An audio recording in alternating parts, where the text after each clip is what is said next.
अक्सर हम अनजाने में या सही जानकारी न होने की वजह से चीजों को बेकार समझकर फेंक देते हैं, जबकि वही चीजें हमारे बागीचे और खेती के लिए बहुत फायदेमंद होती है। ऐसी ही एक चीज है राख यानी वुड एश। जी हाँ दोस्तों, वही राख जो चूल्हे, अंगीठी या लकड़ी जलाने के बाद बचती है और जिसे किसान सदियों से खेती में इस्तेमाल करते आ रहे हैं। राख में कैल्शियम, पोटेशियम, फास्फोरस, मैग्नीशियम जैसे बहुत से जरूरी पोषक तत्व होते हैं। ये मिट्टी के पीएच को सुधारने के साथ साथ कीटों और फंगस से पौधों को बचाव करती है, लेकिन इसका सही तरीके से इस्तेमाल न किया जाए तो यह पौधों के लिए नुकसानदायक भी हो सकता है। तो आज हम यही चर्चा करेंगे कि राख को सही तरीके से कैसे इस्तेमाल करें, जिससे हमारे पौधे को इसके न्यूट्रिएंट्स का पूरा लाभ मिले और वे किसी भी दुष्प्रभाव से बच सके, ताकि अगली बार आप राख को बेकार समझकर न फेंके।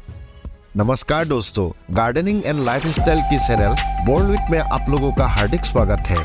दोस्तों, राख में भरपूर मात्रा में न्यूट्रिएंट्स होते हैं जो मिट्टी की गुणवत्ता सुधारने में मदद करते हैं। यह न केवल मिट्टी के पीएच को संतुलित करती है, बल्कि एक प्राकृतिक मिट्टी सुधारक की तरह काम करके पौधों को बेहतर पोषण भी देती है। अगर सही तरीके से उपयोग किया जाए तो राख हमारे बागीचे के लिए एक बेहतरीन इंसेक्टिसाइड, फंगिसाइड और ऑर्गेनिक खाद बन सकती है।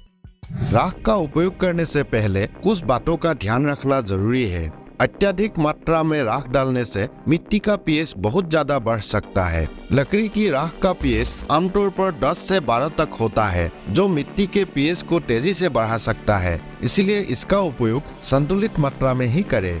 कोयला, पेंट और केमिकल युक्त राख का उपयोग न करें। ध्यान रखें कि राख में कोई जली हुई प्लास्टिक न हो, क्योंकि ये पौधों को नुकसान पहुंचाएगा। यदि आपकी मिट्टी पहले से ही अधिक एल्कलाइन है तो राख का उपयोग न करें, इससे आपके पौधे नहीं बढ़ पाएंगे।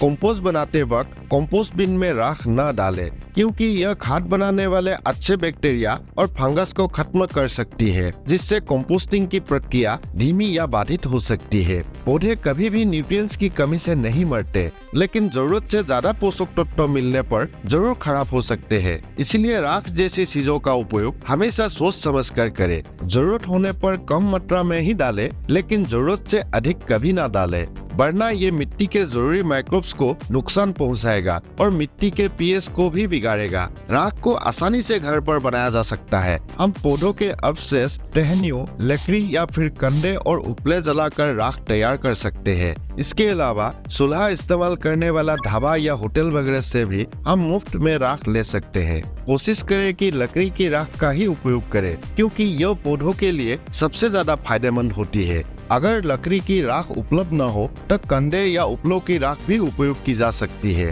राख का इस्तेमाल करने से पहले इसे सानकर बड़े कणों को अलग कर ले, ताकि केवल महीन पाउडर जैसा हिस्सा रहे। इस वीडियो में हम सिर्फ इसी राख पर बात करेंगे। जहां तक उच्च चारकोल की बात है, वो गार्डनिंग में अलग तरीके से काम आता है, जिसके बारे में किसी और वीडियो में चर्चा करूंगा। दोस्तों, हमें राख का इस्तेमाल गार्डनिंग में क्यों करना चाहिए, इसके फायदे समझने के लिए हमें इसकी न्यूट्रिशनल वैल्यू और उपयोगों के बारे में जानना जरूरी है, ताकि इसे सही तरीके से इस्तेमाल करके हम अधिकतम लाभ उठा सके।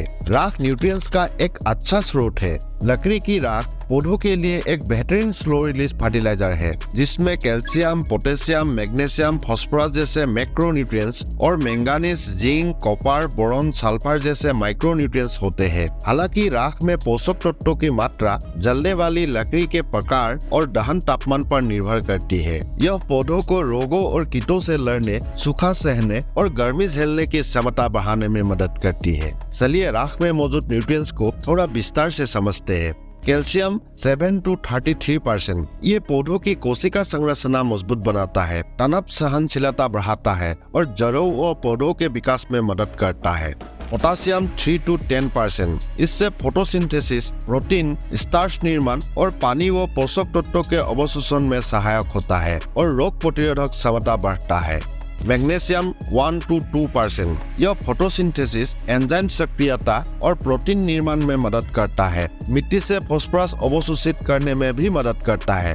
Phosphorus 0.3 to 1.4%। यह जड़ों की वृद्धि, फूल फल उत्पादन, तने की मजबूती और जल उपयोग दक्षता बढ़ाता है। Manganese 0.3 to 1%। यह फोटोसिंथेसिस में मदद करता है और पौधों के मेटाबॉलिज्म को सुधारता है। Zinc 200 to 800 ppm। ये पौधों में हार्मोन का उत्पादन बढ़ाता है, जोड़ों के विकास और एंजाइम निर्माण में मदद करता है।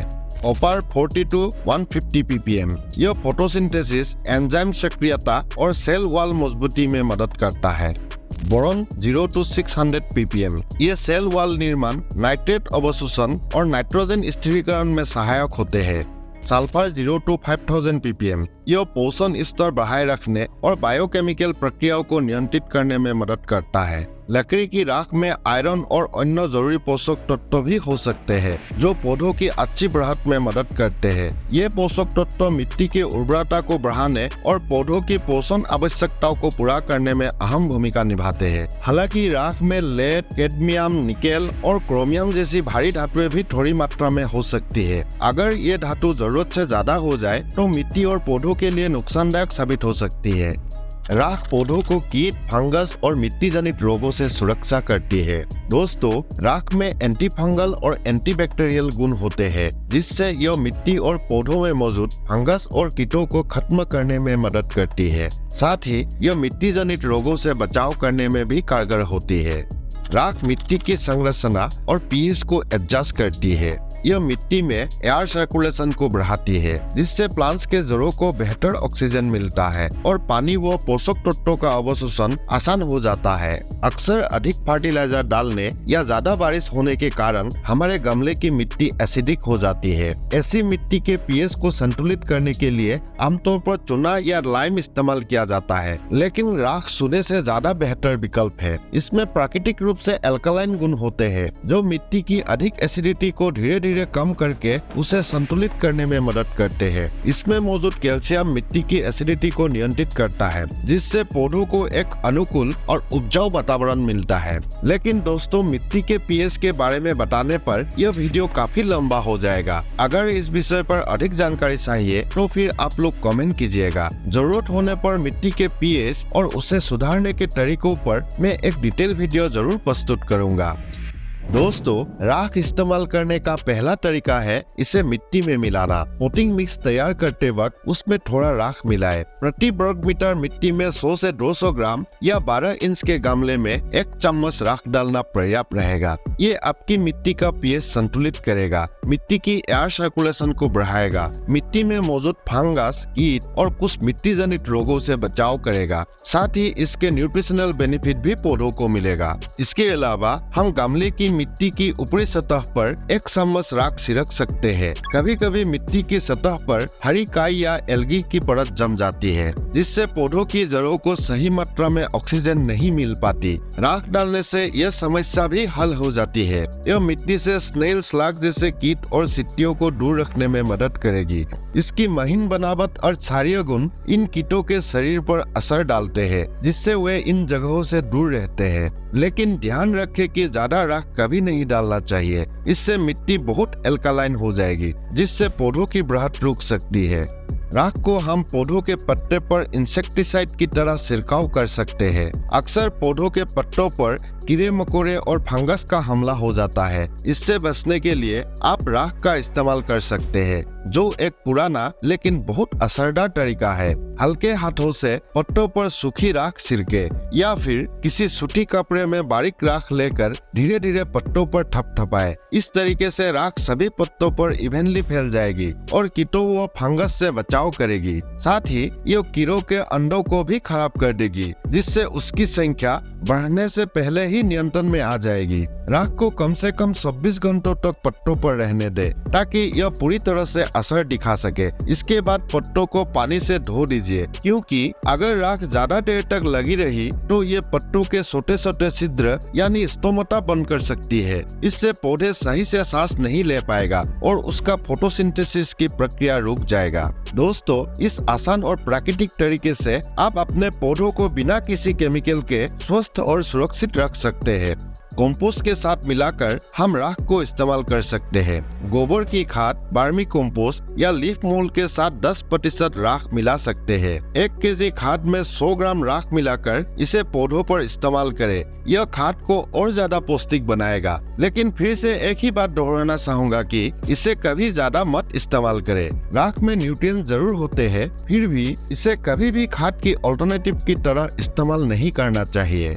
राख से अच्छा लिक्विड फर्टिलाइजर बनते हैं। 50 ग्राम राख को 1 लीटर पानी में मिलाकर 1 या 2 दिन तक रख दीजिए। ऐसे में यह एक अच्छा लिक्विड फर्टिलाइजर बन जाएगी। इस लिक्विड को किसी कपड़े या महीन छन्नी से छानकर महीने में एक बार अपने गार्डन के इंडोर और आउटडोर सभी तरह के पौधों पर इस्तेमाल करें। इसे कम मात्रा में गुड़हल जैसे एसिड लविंग प्लांट में भी इस्तेमाल कर सकते हैं। यह सिंपल और सस्ता तरीका पौधों को न्यूट्रिएंट्स देने के साथ साथ फंगस से भी बचाव करेगा।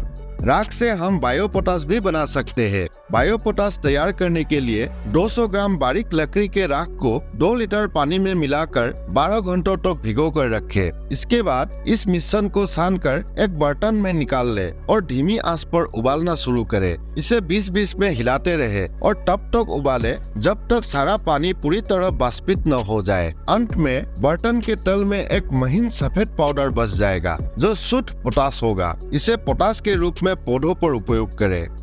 तो दोस्तों, आपने देखा कि राख जैसे प्राकृतिक और किफायती संशोधन न सिर्फ पौधों को पोषण देते हैं बल्कि कीटों और फंगस से भी बचाते हैं और मिट्टी की संरचना को सुधारते हैं। अगर इसे सही तरीके से इस्तेमाल किया जाए तो यह हमारे बगीचे के लिए बेहद फायदेमंद साबित हो सकता है। तो अगली बार राख को फेंकने की बजाय इसे अपने गार्डन में जरूर आजमा कर देखें और इसके लाभों का अनुभव करें।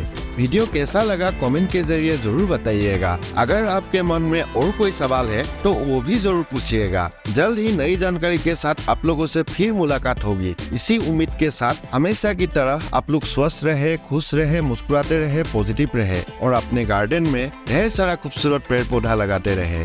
धन्यवाद।